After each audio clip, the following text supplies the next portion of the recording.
Social media toxic environment.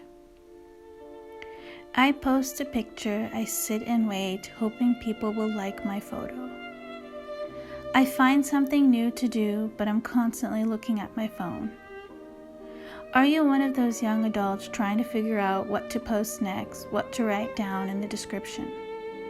Putting all your time and energy in hope that someone would like your post, leave a comment? What are you getting from it in the long run? This last year, with the pandemic, I find myself more and more on my phone scrolling through my social media. I am a photographer and I enjoy taking photos. I find myself taking photos more and more, not for my own pleasure, but in the hopes that someone on Facebook or Instagram will leave a comment and like the post. I have lost the true love of photography. Most days I stress over not having enough photos that are acceptable to Facebook or Instagram. As most people, I started to compare my likes with other people I knew personally and some strangers.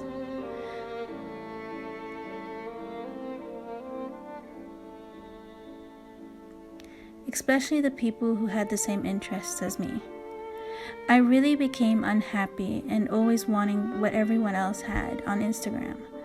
I feel like instead of being productive, I wasted an entire year trying to become something I wasn't. Hint, probably why I never achieved becoming an influencer. I never really wanted it. This constant battle between reality and fake was so stressful and draining.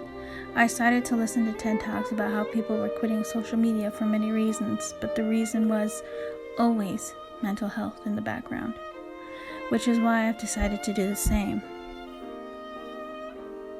My sister is very popular on Instagram, and I used to follow her constantly looking at her account, looking at the photos, and seeing the likes and comments she had gotten.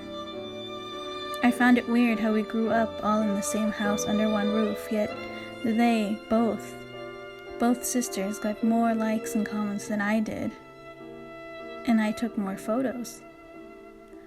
It became so toxic that I ended up erasing my sister out of my social media life and pretended she never existed in that world, though in reality, we were always talking to one another.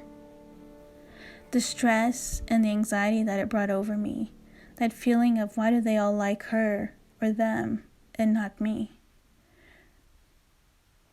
I let it take me down and I let it get to me. And the more I dug myself a hole, the harder it was to crawl out of it. For the same reason, I have decided that social media will be now canceled in my life, and hopefully forever, but the goal is now for at least 6 months. Has social media gotten to you yet, and what do you plan on doing?